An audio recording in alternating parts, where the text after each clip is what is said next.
আসসালামু আলাইকুম রহমতুল্লাহি ওয়া বারাকাতুহু। হ্যালো ছোট বাচ্চারা, আজকে তোমাদেরকে আমি 3টি হাদিস লিখবো এবং পড়বো এবং তোমরা পড়বা, তোমরাও লিখতে পারবা এবং শিখতে পারবা। ধন্যবাদ। প্রথমে লিখছি 1 নম্বর হাদিস, আখলিস দীনাকা ইয়াকফিকাল আমালুল কলিল। কলিল লিখলাম। এখন হাদিসের অর্থ করে দিচ্ছি।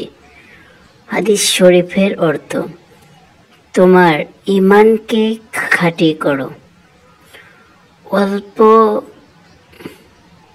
আমলই নাজাতের জন্য যথেষ্ট হইবে।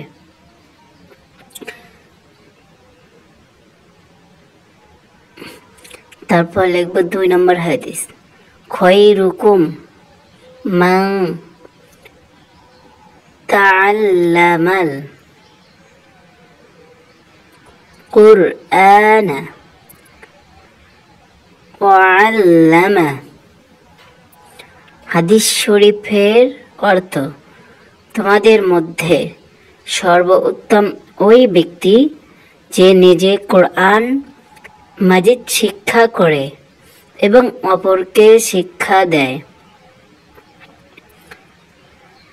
তারপর লিখব 3 নম্বর হাদিস, তলাবুল ইলমি ফরিদাতুন আলা কুল্লি মুসলিম।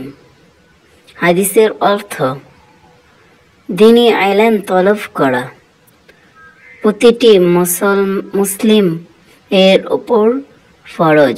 ধন্যবাদ। তোমরা যদি আমার চ্যানেলে নতুন হও তাহলে আমার চ্যানেলটি সাবস্ক্রাইব করে রাখবা। আবিদ রাইটার 20।